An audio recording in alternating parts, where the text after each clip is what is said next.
Bago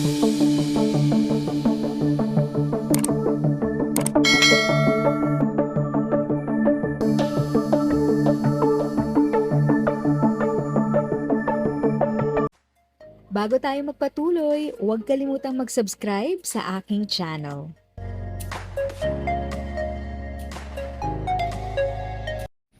Thank you sa pag-click ng aking video. Good day po sa lahat ng ating SSS pensioners. Sa mga bagong viewers at napadaan lang, by the way, I'm Tita Eda.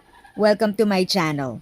Ang channel na maghahatid sa iyo ng dagdag kaalaman tungkol sa government services, bagong mga balita at informative videos na galing sa legit na resources. Mag-subscribe na para updated ka. Hello po sa lahat. Pag-usapan natin to kasi maraming nalilito at nagtatanong tungkol sa SSS pension ngayong April.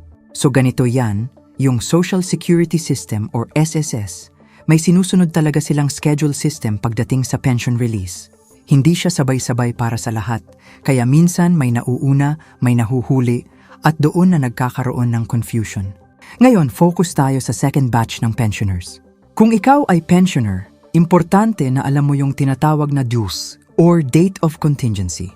Ito yung date kung kailan ka officially naging pensioner, like retirement, disability, or death claim. Ito na yung pinaka-importanting part. Kung ang DOC mo ay between 16 hanggang 31 ng buwan, automatic na kabilang ka sa second batch. At ang good news, ang release ng batch na to ay tuwing ika-16 ng bawat buwan. So for this April 2026, target release date is April 16th, 2026.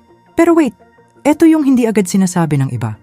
Hindi ibig sabihin na pagdating ng April 16, lahat ng nasa second batch ay sabay-sabay makakatanggap. Hindi ganun. Usually, may processing time na 1 to 3 banking days. Depende yan sa bangko mo, system processing, at kung updated ba ang account details mo. Kaya kung April 16 na at wala pa, huwag agad magpanik. Normal lang na may delay ng konti. Ang pinaka-common na nangyayari, may iba, pumapasok agad within the day. Yung iba, kinabukasan pa. At meron din, inaabot ng 2 to 3 days. Kaya ang pinaka-best na gawin, i-check ang account from April 16 onwards.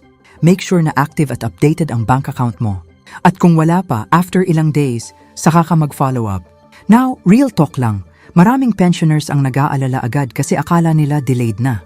Pero in reality, nasa tamang schedule lang talaga sila. So ang tanong, ikaw ba ay kabilang sa may DOC na 1631? Naka-receive ka ba agad last time or medyo delay?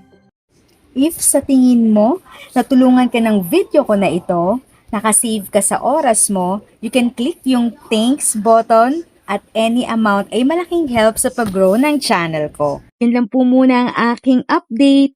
Sana ay nakatulong na dagdag kaalaman ang aking shinare today. Ang goal ng aking channel ay mag-create ng awareness. Kung ganitong mga topic ang gusto mo, panoorin mo ang mga videos ko na ito.